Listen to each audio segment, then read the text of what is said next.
अच्छा, जगन्नाथ जी के विषय में एक बहुत विशेष बात सुनो। श्री जगन्नाथ महाप्रभु को सब प्रिय है, बस एक भाव छोड़ के। जब कोई उनका स्मरण करके या उनके सन्मुख जाकर के स्वयं को अनाथ कहे, महाप्रभु जी को बहुत विकलता होती है जब कोई स्वयं को अनाथ माने। कभी भी जीवन में स्वयं के प्रति अनाथ की भावना लगती हो, महाप्रभु जगन्नाथ जी का स्मरण करो, सबके नाथ हैं। विश्व प्रसिद्ध रथ यात्रा। अब जगन्नाथ जी प्रकट कैसे हुए, जगन्नाथ जी का रूप क्या है, बहुत विस्तृत कथा है, वो हम सुनेंगे कल। क्योंकि पूर्व से द्वारिका लीला से पूरी कथा शुरू होती है, कईयों को शायद पता भी होगी। पूर्व में श्री जगन्नाथ जी ने ब्रजवासियों की कथा रोहिणी मैया से सुनी, तब से वो रूप प्रकट हुआ, उसकी पूरी कथा। फिर इंद्रद्युम्न पर कृपा करके ठाकुर जी कैसे पधारे, नील माधव रूप से कैसे जगन्नाथ बने, बहुत विस्तृत भाव है, उसको हम कल स्वच्छंद रूप से कहेंगे। अभी बस इतना सुना देते हैं कि महाप्रभु श्री जगन्नाथ जी की रथ यात्रा कैसे होती है। सबसे ज्यादा विश्व में लोग श्री जगन्नाथ जी को जानते ही रथ यात्रा से। ऐसे भक्त वत्सल हैं श्री जगन्नाथ जी। इंद्रद्युम्न राजा, जिस पर कृपा करने के लिए श्री जगन्नाथ जी ने यह रूप धारण किया, वे इंद्रद्युम्न राजा नित्य श्री जगन्नाथ जी की सेवा करते हैं और ऐसे एकमात्र राजा हुए जिन्होंने जगन्नाथ प्रभु का मंदिर निर्माण कराते ही अपनी राज पदवी का त्याग कर दिया। राजा रहकर के हम जगन्नाथ जी की सेवा नहीं कर सकते, दास बन गए श्री जगन्नाथ जी के लिए। हमारे ब्रज के उपासक भी कहते हैं, कनक कूट को टिक लग तजिए भजिए कुंवर कन्हैया। जब तक चित्त में त्याग नहीं आएगा तब तक ठाकुर जी के साधक नहीं बन सकते आप। कोई व्यक्ति चाहे कि मैं सब स्थितियों में रहता हुआ भक्त भी बन जाऊं तो नहीं बन सकता, उसको त्याग तो करना पड़ेगा। अपने सुख का, अपने समृद्धियों का, अपने भाव का, अपने प्रेम का, अपने ऐशो आराम का कहीं ना कहीं तो त्याग वैष्णव को करना पड़ता है। वैष्णव भक्तों को देखो, वो त्यागी से ही दिखते हैं। रात में भले 1 बज जाए, सुबह 4 बजे उठ जाएंगे, क्यों? त्याग है। कितने वो अच्छे वस्त्र दे दो लेकिन फिर भी सामान्य वस्त्र पहनेंगे, क्यों? त्याग है। कितना भी अच्छा श्रृंगार कर लें, श्रृंगार करके फिर तिलक जरूर लगा लेंगे, क्यों? त्याग है। त्याग भक्त को करना ही पड़ता है। तो इंद्रद्युम्न राजा ने अपनी राज पदवी का त्याग कर दिया। इंद्रद्युम्न अकेले भक्त नहीं, उनकी पत्नी गुंडीचा, जिनका नाम, वो भी परम भक्ता थी श्री जगन्नाथ जी की। तो इंद्रद्युम्न राजा नित्य अपनी पत्नी के साथ जाते और पूरे जगन्नाथ मंदिर में झाड़ू सोहनी करते अपने आप ही। बहुत ध्यान से सुनना। ठाकुर जी को इंद्रद्युम्न राजा का त्याग, समर्पण और ये प्रेम इतना भा गया, इतना भा गया, महाप्रभु श्री जगन्नाथ जी प्रकट हो गए और प्रकट होकर के बोले, इंद्रद्युम्न, हमारा एक ही हृदय है, तुम कितनी बार उसको अपना मुरीद बनाओगे, कितनी बार उसको प्रसन्न करोगे। व्यक्ति का स्वभाव होता है कि वो एक बार सामने वाले को प्रसन्न कर देता है, सामने वाला प्रसन्न हो जाए तो बस फिर शांत सा रहता है। लेकिन तुम बार बार ऐसी लीला करते हो कि हमको प्रसन्न होना ही पड़ता है। तुमने राज पदवी का त्याग कर दिया, अब तुम अपनी पत्नी सहित पूरे मंदिर की सेवा करते हो, कोई भी कार्य छोटा बड़ा नहीं समझते। पत्नी पुष्पमाला का श्रृंगार बनाती है, नित्य हमको धारण कराती है। हम तुम्हारी सेवा से बहुत प्रसन्न हैं, कुछ वरदान मांग लो। इंद्रद्युम्न राजा कहते हैं, बोले भगवान, जहां साक्षात आप आ गए मेरे पास में और ये सेवा का सौभाग्य मुझे दे रहे हैं, इसके बाद आपसे, आपके द्वारा ये कहना कि कुछ मांग लो, मेरे चित्त में संशय प्रकट कर रहा है कि कहीं आप मुझसे पीछा तो नहीं छुड़ाना चाह रहे। जब आप मिल ही गए हो मुझे तो नाथ और मैं क्या मांगू आपसे। जगन्नाथ प्रभु बोले, नहीं इंद्रद्युम्न, हम बहुत प्रसन्न हैं तुमसे, कुछ मांगो।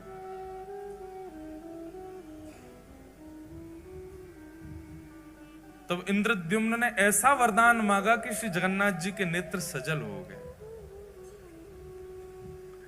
उसने कहा, बोले भगवान, यत्र तत्र, अभी भी मैं जगन्नाथपुरी में जब चलता हूं ना तो लोग बाग कह देते हैं, ओहो वो राजा जा रहा है जिसने जगन्नाथ जी का मंदिर बनवाया। और सत्य माने महाप्रभु, जब कोई कहता है कि मैंने मंदिर बनवाया, उस समय इतनी पीड़ा वेदना होती है कि प्राण त्याग दूं। नाथ बहुत ध्यानपूर्वक सुनिएगा, ऐसे ही नहीं प्रकट हो जाते हैं ठाकुर जी किसी के यहां। उसकी स्थिति देखो पहले कैसी थी। इंद्रद्युम्न राजा कहता है, बोले नाथ, यत्र तत्र कोई भी कह देता है वो राजा जा रहा है जिसने मंदिर बनवाया। मैं आपसे प्रार्थना करना चाहता हूं, अगर मेरा वंश आगे बढ़ा तो मेरे वंश में आने वाले बालक, मेरे होने वाले उनके भी बालक पर पौत्र पर पौत्र पर पौत्र, और कभी ना कभी कोई ना कोई तो बालक ये कह देगा कि हमारे पूर्वजों ने मंदिर बनवाया।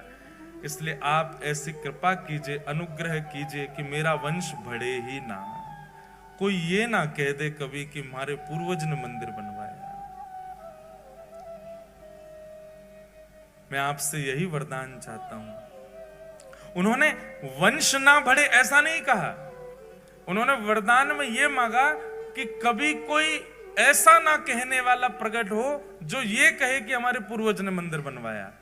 मतलब बगल में पत्नी खड़ी है, गुंडीचा खड़ी है, इसके सामने स्पष्ट कैसे बोल दूं कि मुझे संतान नहीं चाहिए। लेकिन नाथ आप कृपा करके ऐसा अनुग्रह कर दो कि मेरे कुल में, वंश में कोई ये कहने वाला ही पैदा ना हो कि हमारे पूर्वज ने मंदिर बनवाया। इनडायरेक्ट वे में मानो कहना चाह रहे हैं कि कोई वंश आगे बढ़े ही ना, कभी ना कभी कोई तो बोल देगा कि हमारे पूर्वज ने बनाया।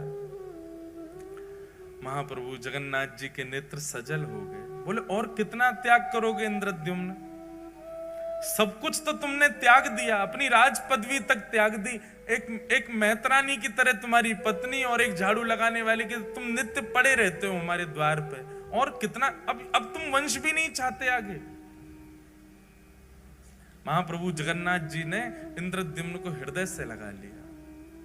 तुम्हारे इस प्रेम को, इसको निष्काम प्रेम कहते हैं, जिस प्रेम में इतनी इच्छा भी नहीं है कि कोई ये कह जाए कि इन्होंने मंदिर बनवाया।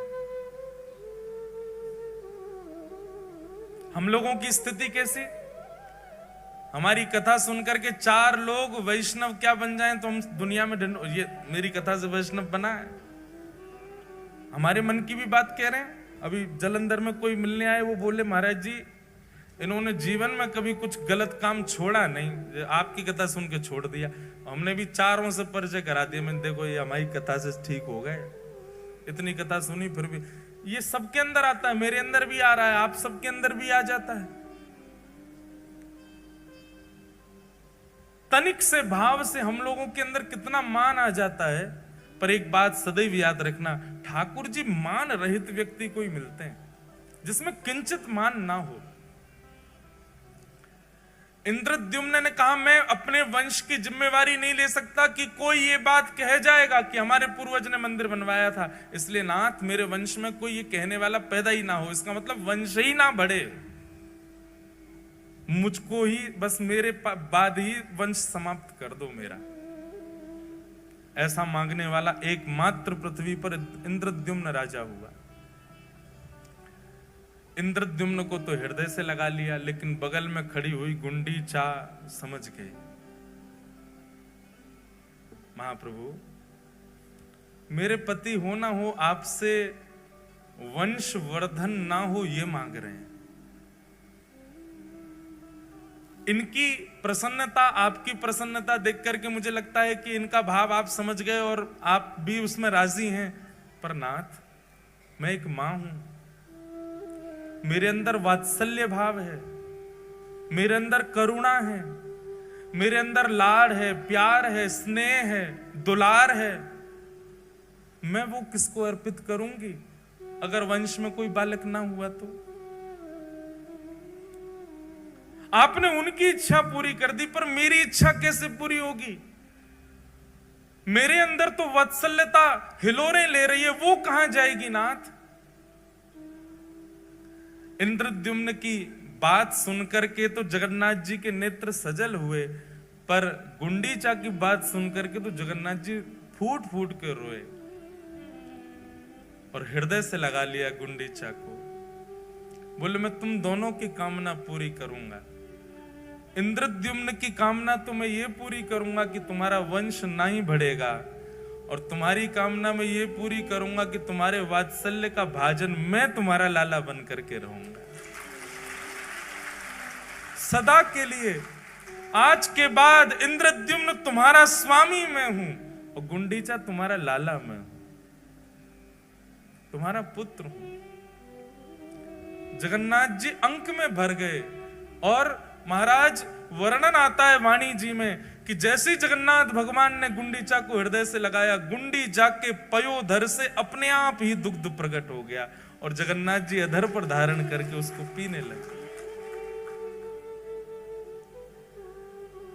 उसके बाद गुंडीचा को कभी भी गुंडीचा नहीं कहा, रानी नहीं कहा, ठाकुर जी हमेशा मैया बोलते थे।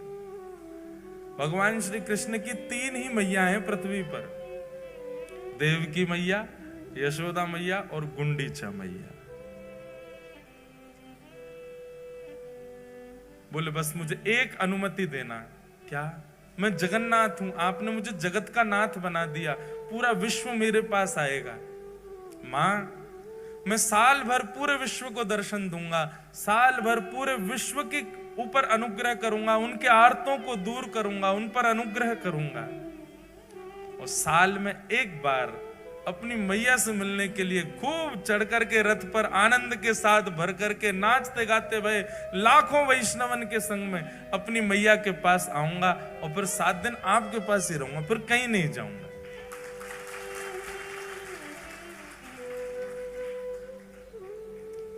गुंडीचा प्रसन्न हो गई और जगन्नाथ प्रभु को एक बालक की तरह पुचकारने लगी, एक बालक की तरह आशीष देने लगी। जाओ पूरे विश्व का मंगल करो लाला। गुंडीचा वापस अपने भवन में जाकर के रहने लगी। जगन्नाथ भगवान पूरे साल भर दर्शन देते हैं पूरे विश्व को, जगत के स्वामी नाथ बन करके खड़े रहते हैं। लेकिन जैसे ही घड़ी आती है स्नान पूर्णिमा के 15 दिन बाद रथ पर आरूढ़ होकर के अपनी मैया के पास जाने की, जगन्नाथ भगवान नन्हे से बालक जैसे बन जाते हैं। इतना विशाल स्वरूप है ठाकुर जी का, लेकिन ब्रह्म वेदी से उतर करके और महाराज फिर अपने श्री मंदिर से ऐसे उछल करके सब पंडा पुजारियों के कंधा पे ऐसे हाथ धर के उछल करके ठाकुर जी जाते। मैं अपनी मैया से मिलने जा रहा हूं, मैं अपनी मैया के पास जा रहा हूं। पंडा पुजारी बोलते हैं कि कई बार तो श्री जगन्नाथ भगवान इतने आनंद में भर जाते हैं कि यूं पड़ जाते हैं, नीचे 2-4 पंडा दब जाते हैं ठाकुर जी के, ऐसे आनंद में भर जाते, कभी नीचे गिरे कभी पीछे गिरे और ऐसे हिलोरे लेते हुए आहा सालवेग स्तुति करता है जगन्नाथ भगवान की जब वे जाते हैं गुंडीचा के लिए। अहे नील शैल प्रबल मत्तावरण प्रबल मत्तावरण मोआरत नलनी बनकु करदनन अहे नील शैल। निताई गौर परिवार वालों, आप लोगों ने ऐसे विषय में मुझे बैठा दिया है, अब मेरा मन हो रहा है कि मैं 7 दिन की कथा कर दूं। और सच बता रहे, हृदय इतना भर रहा है जगन्नाथ जी को याद करके।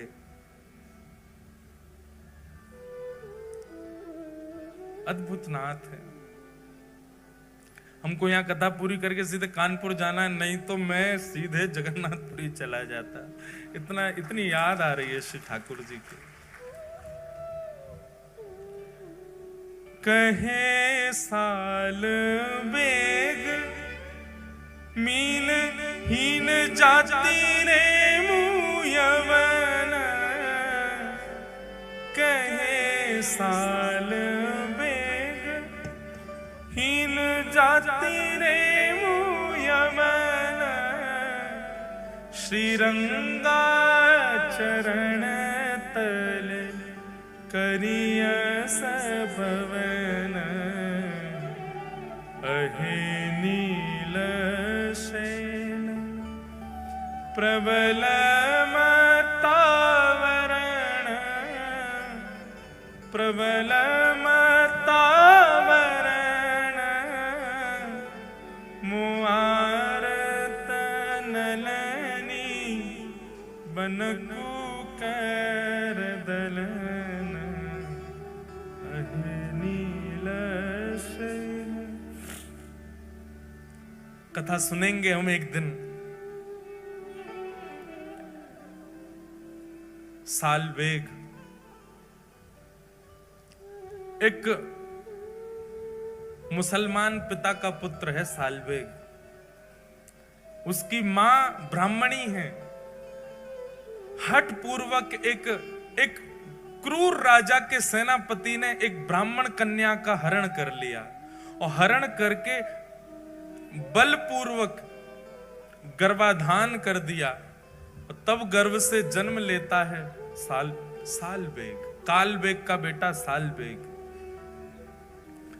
मां मन में विचार करती है कि अब मेरे साथ जो हुआ सो हुआ, लेकिन कम से कम मैं अपने पुत्र को भगवत भक्त तो बना दूं।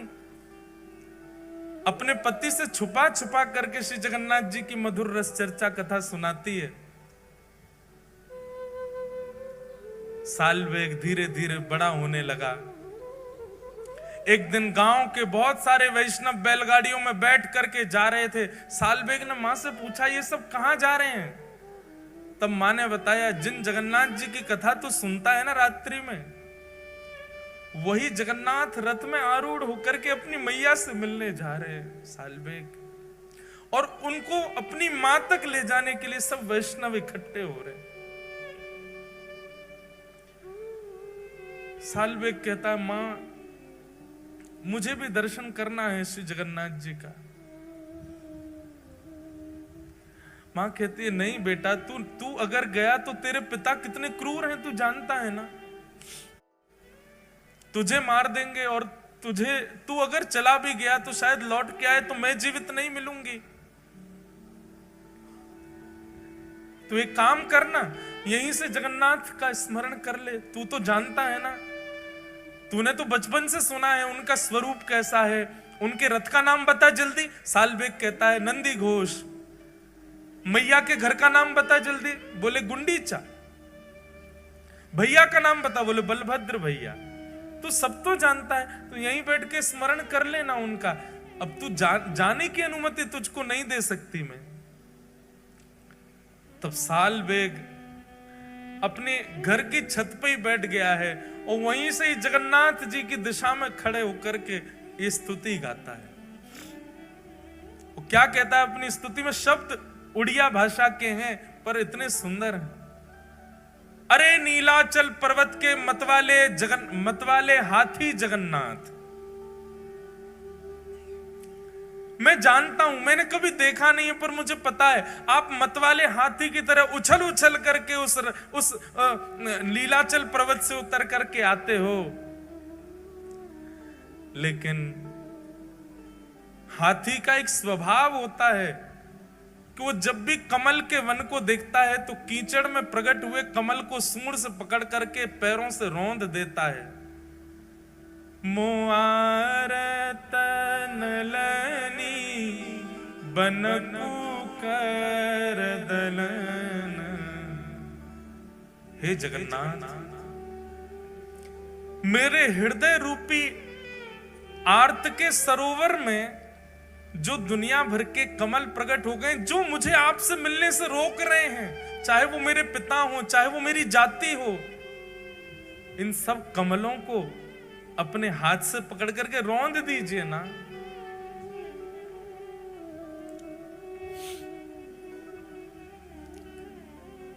गजराज चिंता कल थाई घोर जलेन गजराज।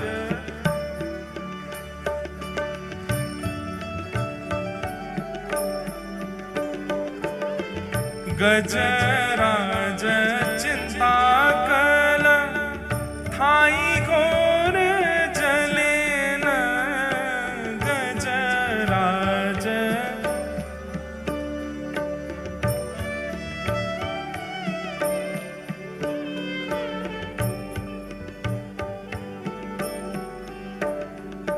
अहे नील शैल, भैया जल्दी खोलो सब, और साल्वेग की स्तुति सब मेरे साथ गाओ। उड़िया में मत खोल लेना, नहीं तो समझ में नहीं आएगा। अहे नील शैल,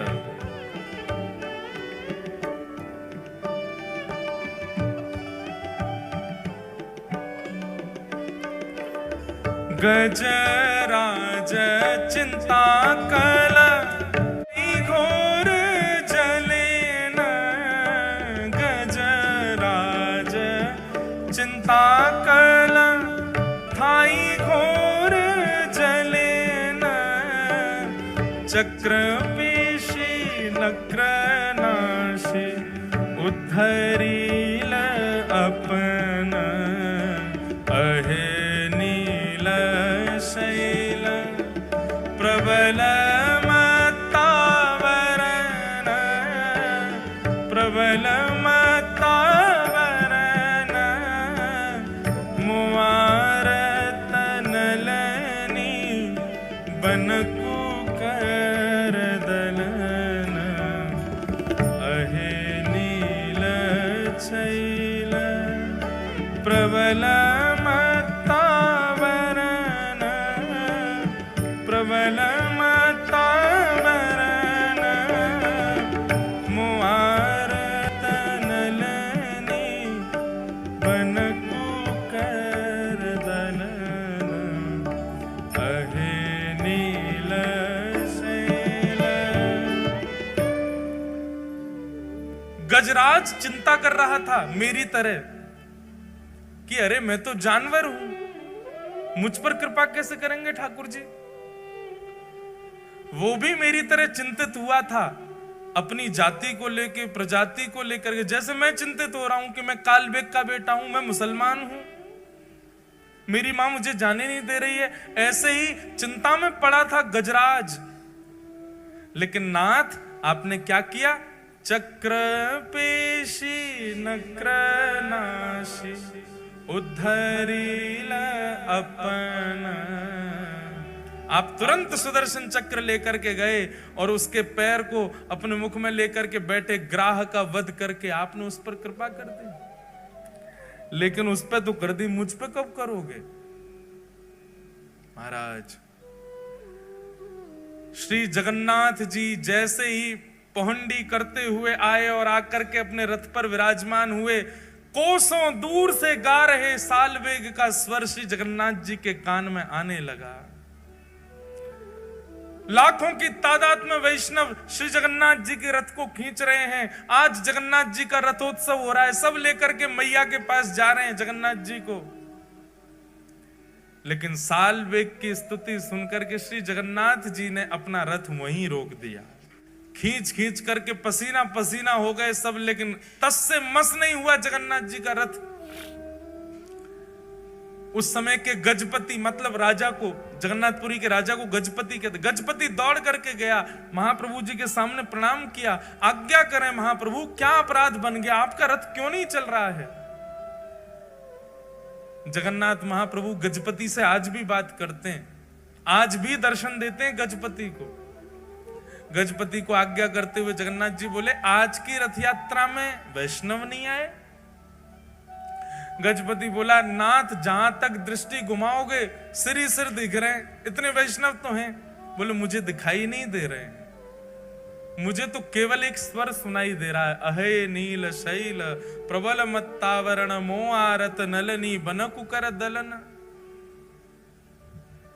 एक नन्हा सा बालक सालबेग अपनी छत पर खड़ा खड़ा मुझे याद कर रहा है, अभी इसी वक्त उसको जगन्नाथपुरी बुलवाओ, तब तक मेरा रथ आगे नहीं बढ़ेगा।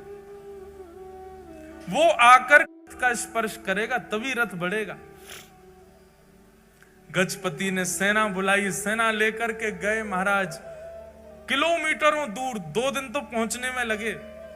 सालबेग के घर गए, उसके पिता ने खूब रोकने का प्रयास किया, इतनी सैन्य बल गया था महाराज, सबने दूर किया और एक पालकी में सुंदर मां के सहित सालबेग को बैठाया और लेकर के पालकी में नाचते गाते हुए लेकर के जगन्नाथपुरी आए। लाखों करोड़ों वैष्णव आस लगा रहे हैं, रथ तो खिंचे ही नहीं रहा है। तभी उस सभा में उन लाखों करोड़ों वैष्णवों के बीच में एक चेतना जगी, सब जय जयकार करने लगे। क्या देखते हैं, पालकी पर नन्हा सा बालक सालबेग बैठ करके आ रहा है। भैया सब सालबेग के पुष्प बरसाने लगे। सालबेग तो अचंभित है, वो विचार ही नहीं कर पा रहा ये हुआ क्या। और जैसे ही उस मार्ग में पहुंचा है जहां नंदी घोष रथ खड़ा है, सालबेग ने पहली बार नेत्र खोल करके सामने देखा तो नंदी घोष रथ के ऊपर बैठे जगन्नाथ जी झूम रहे हैं, उछल रहे हैं, आनंद में भर रहे हैं, इतने प्रसन्न हो रहे हैं महाप्रभु जगन्नाथ। और बार बार गजपति को इशारा कर रहे हैं, बोले इतनी देर मत लगाओ, उसको जल्दी लेके आओ, मेरे हृदय से ला करके लगा दो इसको। यहां सालबेग रथ के ऊपर चढ़ रहा है और श्री जगन्नाथ जी झूम झूम करके मचल मचल करके अपनी बाहें फैला करके खड़े, ले आओ इसको मेरे हृदय से लगा दो।